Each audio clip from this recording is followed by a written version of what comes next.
Number 5.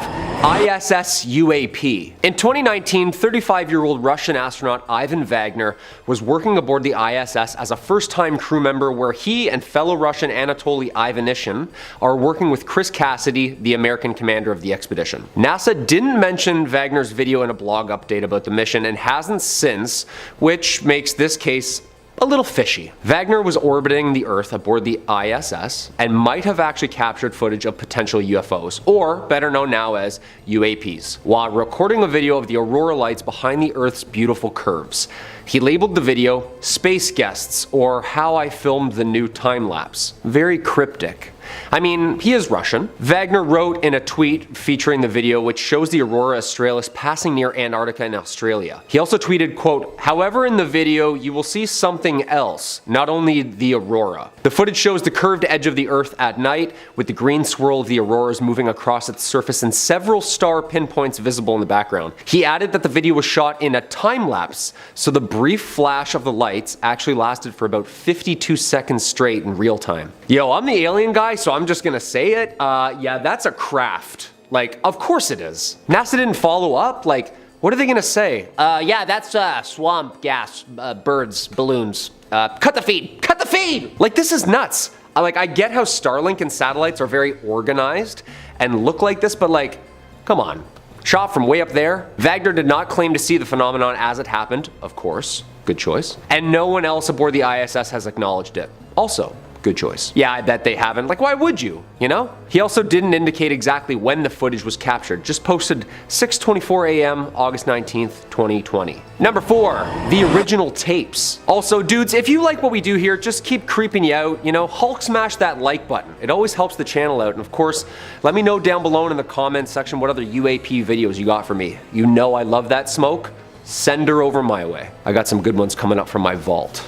What do you think? Are we alone out there, or what? You know my opinion. Especially since I found out the footage our parents and also 650 million people across the globe watched in 1969 was maybe not the original footage. Huh?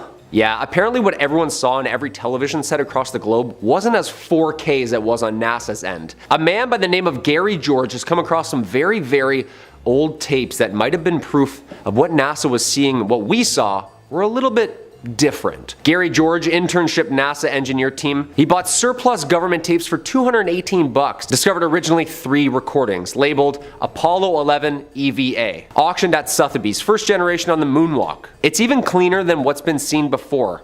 It's like a live HD stream to NASA. Okay, so hold on. NASA had a clearer copy this whole time? Like, I get it. Maybe they had a bigger budget, you know, but why did it take so long for these clearer tapes to come out? Like, it's 2019. That's a long time after just accidentally stumble across clear moon landing tapes, no? Like, why was NASA content on only letting us see these grainy, old recorded from a static TV videos when they had these HD B-reels of the moon? I'm thinking so that we can't see what's in the background or what's flying around at them. I don't see a lot of stars in that video. I wonder how long it'll take before Robert Bigelow or Tom DeLonge to get their hands on them, huh? Unfiltered, clean moon tapes. That's gonna cost you. I wonder what else is stuffed in an old box in NASA's basement. I guess we'll find out. Number 3, lost in space. During the 60s, the space race was on between the Americans and the Russians. A race to be the first to figure out what it is to put something or someone up above the clouds in a little metal box to just go and explore planets. Yeah. Although today we tend to look back at the space race with the Soviet Union as a competition we were destined to win, it was actually the Soviets that secured many of the early victories. American officials at the time weren't only worried about Soviet prestige winning out, they had very real concerns about Soviet space dominating and providing them an ultimate high ground in the next global conflict. While NASA's efforts were widely publicized, but sometimes the Soviets made it a point to never really announce a space mission until days after it was completed. Apparently this allowed them to maintain control over information sharing, oddly only the missions that went well, and maybe not all those failed tests also. The Giudica Cordiglia brothers from Italy were former amateur radio operators who apparently caught some homemade home audio recordings which allegedly proves the Soviet space race covered up some cosmonauts' deaths in the 1960s during trial and error. Yeah.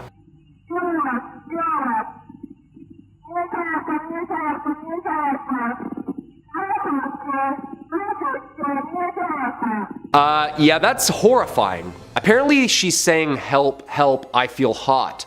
Where? Yes, I can. On the left, I see fire. Am I going to crash? Yo, that's horrifying and also really sad. I mean, NASA and the Soviets both launched animals into space that, sorry to say, spoiler alert, never really came home. Dogs, monkeys, lots of weird stuff happened in the early days of NASA. NASA also hasn't issued a statement since the audio recordings have made waves on the internet, but if the two brothers with an antenna and headphones in a basement can pick that up, what's NASA heard and recorded, huh? Number 2, The Dark Side of the Moon. Yeah, not just an absolute banger of an album by Pink Floyd, but also the most terrifying and mysterious places in our galaxy. The Dark Side of the Moon. NASA apparently does hear some pretty weird stuff in its time. Since its erection in the late 50s, the engineers, computer whizzes, and astronauts have all seen and heard some pretty weird stuff. Yeah, they sign non-disclosures, people. They can't really talk about anything. Buzz Aldrin is the only one who kind of dances on the line of non-disclosure and who gives a shit. You know what I mean? But he's old. So what exactly did the Apollo 10 astronauts hear when they were on the far side of the moon that NASA can't talk about and still can't? I mean, 1969 was a great time for tunes, right? Just hopefully not alien tunes.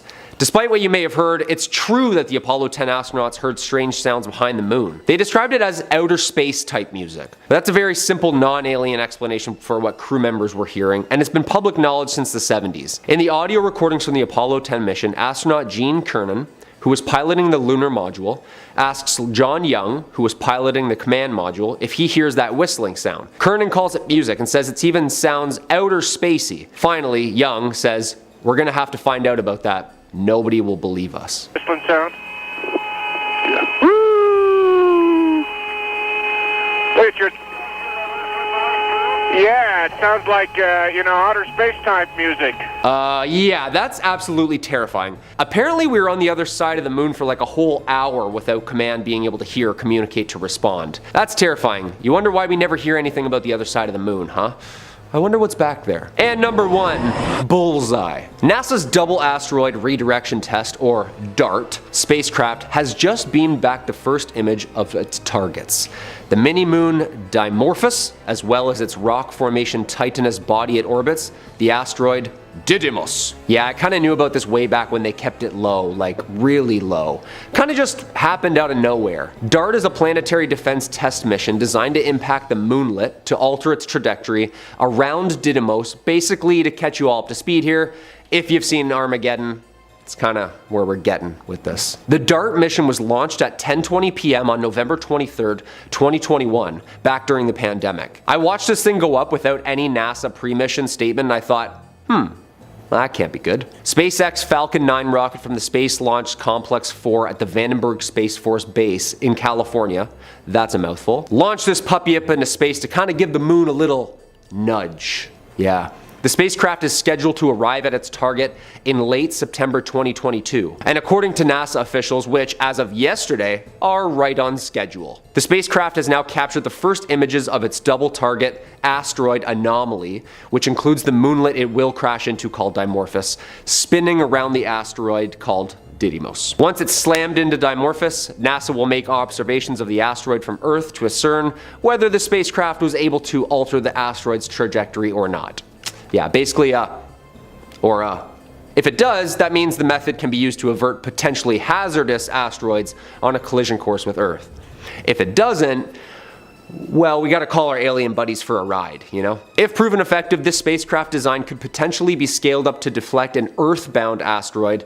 The spacecraft is still 20 million miles away from the asteroids at the point of this picture, so they appear a little indistinguishable. Looks like a little star. NASA will live stream the impact event later this month, apparently. Hopefully with some 4K live NASA, not this grainy film stuff we're used to seeing. The space agency announced live coverage of the DART impact would begin at 6 p.m. on September 26th. It will air live on NASA TV. Hey, I've seen Armageddon. I know what's up. I'm sorry, AJ. You go take care of my little girl. Gets me every time.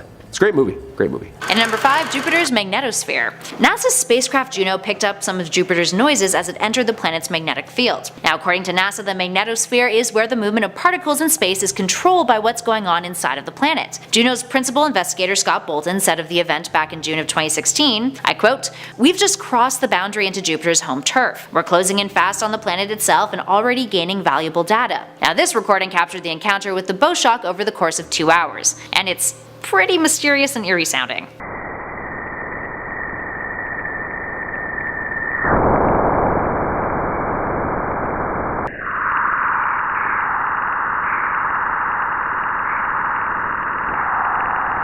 Moving on to number 4, plasma waves. As NASA aptly stated, space is not empty, nor is it silent. Nobody can hear you scream in space. Space contains a whole lot of energetic charged particles, which behave a lot differently than what we have on Earth. In magnetic fields, including the ones that surround Earth, there are particles that are constantly tossed around by the motion of electromagnetic waves that are known as plasma waves. And the ones that exist in space make some really interesting noises. Give it a listen.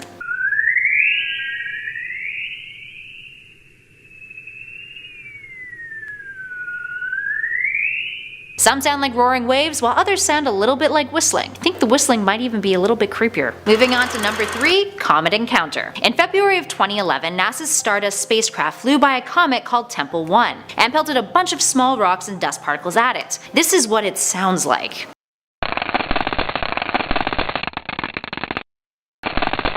Now, the full audio track is only a fraction of what NASA says was an approximate 5,000 total impacts on the spacecraft over the course of around 11 minutes. Would not want to be that spacecraft. Scientists believe that the flying debris was formed by fragmenting balls of ice and dust. And what's even cooler, this actually helped inform a theory that icy dust balls that leave a comet continually break up in space. Imagine breaking up with your comet only to slam right into a spacecraft. Rough life. And at number 2, Ganymede. Back in 1996, on June 27th, NASA's Galileo spacecraft made its first flyby of Ganymede, which is Jupiter's largest moon. Now, the sound that you're about to hear are the translated radio signals that represent data from Galileo's plasma wave experiment instrument.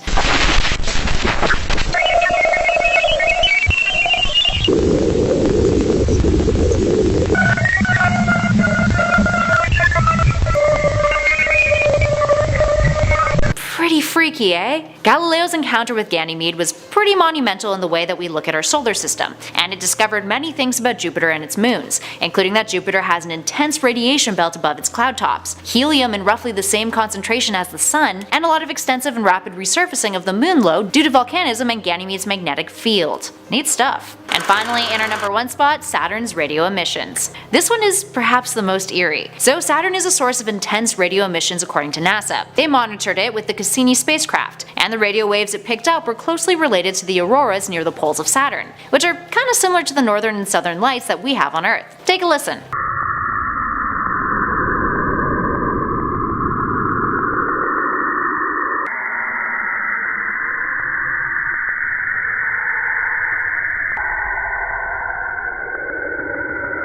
Sounds like something straight out of a horror film, doesn't it? Ugh, nightmare fuel. According to the researchers working with Cassini, I quote, "All of the structures we observe in Saturn's radio spectrum are giving us clues about what might be going on in the source of the radio emission above Saturn's auroras. We believe that the changing frequencies are related to tiny radio sources moving up and down along Saturn's magnetic fields." Now, at the time, scientists couldn't agree on a theory to explain the phenomenon, but noted how amazing it was that the radio emissions on Saturn sounded so similar to what was on Earth. Weird. Alright, there we have it, friends. Spooked out much? Space is so darn neat, but it's a little hard to not feel uneasy at times about what could really be out there. Number 5 on this list is danger. Maybe this number on the list would be better titled risk versus reward, honestly, because that's basically what it boils down to. Space travel is by far the most dangerous form of travel that we have. Like, everyone has heard someone tell them before that whenever you get in a car, you are taking a risk, which is true. You could get in a car accident at any point in time. But a lot of times, those car accidents result in little fender benders, and for the most part, nothing major. If your space shuttle breaks down though, like even if a tiny little thing goes wrong, then that is very likely the end of your entire existence. And obviously, we've seen this happen before. Several space shuttles have exploded or malfunctioned, and astronauts have in fact died because of it. it. There's always going to be an immense danger when someone steps into a space shuttle, and they're going to be risking their lives. Now, if the reward was incredible, then it might be worth it, but as we're going to talk about later in this video, the reward might not be that great. Like, at the end of the day, I truly don't think that I would be willing to go to space. I have the utmost respect for those who do decide to do it, but I just don't know if it's for me. The danger is just a bit too high. Number 4 on this list is aliens. Aliens, although unlikely, need to be considered when determining whether or not to go to space or not. If there is a risk that we could run into aliens and in the process of doing so, piss those aliens off, then that would really not be very good for any of us. There have been tons of stories about aliens and the possibility of them being out in the universe at this point. In fact, I think it's pretty much an accepted belief that if the universe is infinite, then there has to be life somewhere else in the universe. But it could be closer than you think. One famous story is that of the knock. Tanya Sirohi writes, "First off, there's no sound in space. There's only vacuum. And this is precisely what makes this story a strange one. Back in 2003, astronaut Yang Liwei, the first to be sent into space by the Chinese space program, was sitting in his space shuttle when he reportedly heard a knock. He described it as someone knocking the body of the spaceship, just as knocking an iron bucket with a wooden hammer would sound. Apparently, he's not the only one to have experienced this. There were other Chinese astronauts between 2005 and 2008 who've reported hearing similar sounds. A lot of people have heard this story and credited it to being aliens. A lot of people have heard this story and credited it to being aliens that caused the sound. If that's the case, then it's something NASA really needs to consider if they ever want to go to space again. Number 3 on this list is space snakes. Now, I'm gonna be honest guys, this one is just kind of silly, but I honestly just wanted to throw it in here because it really does make for a good story. And let's face it, if this story is actually true and it's all real, then I also would think twice about making another mission to space as well. Tanya Sirohi says, retired NASA astronaut Dr. Story Musgrave has a lot to his credit. So it would be difficult to pass this off as a lie, but he claims he saw an 8-foot-long white snake floating through space. It's not hard to imagine that this could have been a hose detached from the spaceship, but Musgrave, he remains adamant. So once again folks, I want to reiterate that this is a bit of a silly entry, but if we suspend our disbelief for just 1 second, then it gets pretty terrifying pretty quickly. If there is actually just a bunch of giant white snakes floating through space, then I don't know if there's actually a large enough sum of money that you could pay me to go and fly into that. Also, who knows what these things would even be capable of? Maybe they're super smart and we just have no idea. I, for one, do not want to be the person having to find that out. Number 2 on this list is Elon Musk. So I entitled this entry Elon Musk, but ultimately it's just billionaires in general at this point. For some reason, it's not enough for these guys with billions of dollars to just own some fancy cars and yachts. No, they need to have their own fancy rocket ships as well. And they've made it their mission to fly to space in some capacity and do it before all of the other billionaires do it. Well, guess what? This is good news for NASA. SpaceX was founded in 2002 by Elon Musk. Google says Space Exploration Technologies Corp. is an American spacecraft manufacturer, space launch provider, and a satellite communications corporation headquartered in Hawthorne, California. It was founded in 2002 by Elon Musk with the goal of reducing space transportation costs to enable the colonization of Mars. NASA is probably loving the sound of that last bit there. Reducing space transportation costs? At the end of the day, NASA's whole mission isn't to worry about costs and other things, it's research. They want to research space and learn more about it. If I'm NASA, then I'm looking over at Elon Musk and thinking that this guy might be a really nice guy to get close to. Let Elon Musk do all the work and fit the bill of going to space, and you can tag along for the ride and complete your mission of researching stuff along the way. If someone else is gonna do all the legwork for me, then it honestly just makes sense that I sit back and strap in for the ride. Billionaires, for whatever reason, have decided that they want to take the reins on this one, and I think NASA is happy to let them. And number one on this list is money. Even NASA, one of the richest organizations in the world and a group that is tackling problems such as space travel, runs into money problems. At the end of the day, our society is built on the back of the mighty dollar, and if you don't have enough of said dollars, then you're not going to be able to do what you want to do.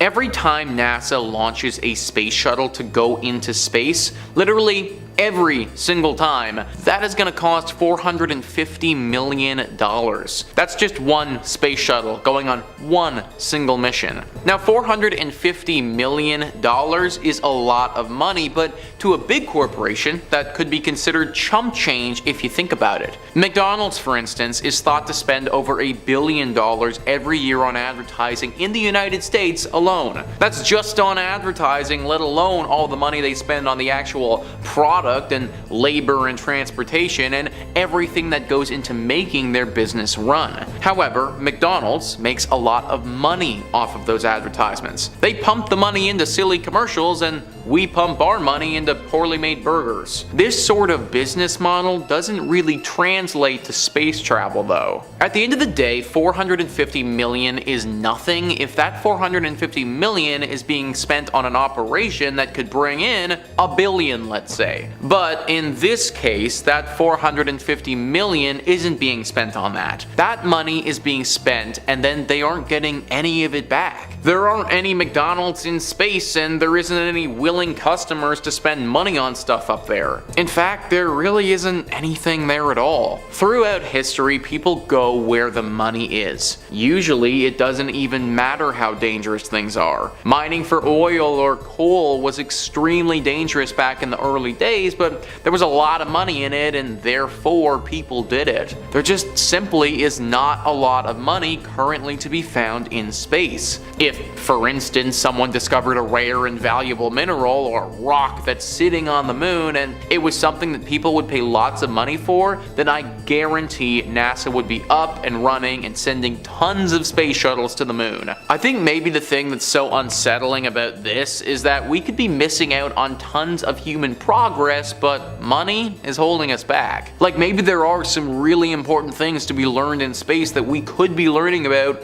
right now if money wasn't a factor. Hopefully somebody is ready to fork over the big bucks soon and we can get some people back up in the air.